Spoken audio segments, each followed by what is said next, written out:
Now, very quickly, first fruits is not synonymous with tithes. The tithe is a tenth of your gross income, earnings, or turnover if you are a business person. Okay. The tithe is easy. It's simply 10% of your gross earnings. To determine the tithe does not require revelation. It simply requires a calculator. It's your gross income times 10%.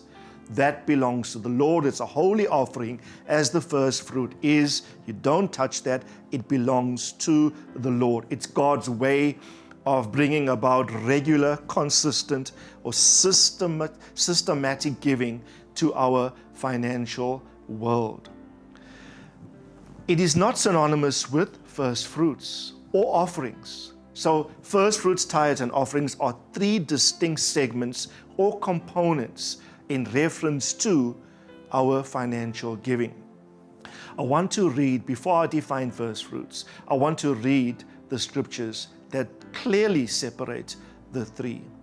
And we'll do this very quickly. Deuteronomy 26 and verse 2, you shall take some of the first of the produce of the ground, that's first fruits, which you will bring from the land that the Lord your God gives you.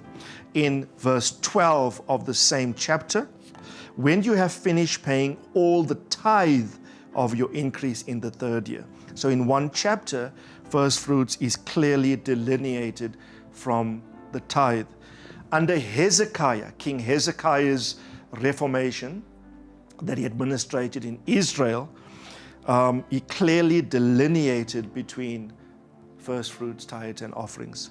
Verse 5 of 2 Chronicles 31, as soon as the order spread, the sons of Israel provided in abundance the first fruits of the grain, new wine, oil, honey, and all the produce of the field, and they brought in abundantly the tithe of all. Notice they brought in first fruits of a range of items, it's listed, and the word "and" clearly tells us there was a separate dimension of giving, and the tithe of all. In Nehemiah's reformation, after rebuilding the wall, he brought reformation to Israel, and specifically financial reformation in the latter part of the book. Chapter 10 and verse 39, we will also bring the first of our dough, our contributions, the first of every tree, new wine, oil, to the priests at the chambers of the house of our God, and the tithe of the ground. In chapter 12 and verse 44a, it says, on that day men were also appointed over the chambers of the stores, the contributions, that's offerings. If you look at the Greek or the Hebrew word for contributions here, it denotes offerings, comma, the first fruit and the tithes, to gather them from the fields, etc.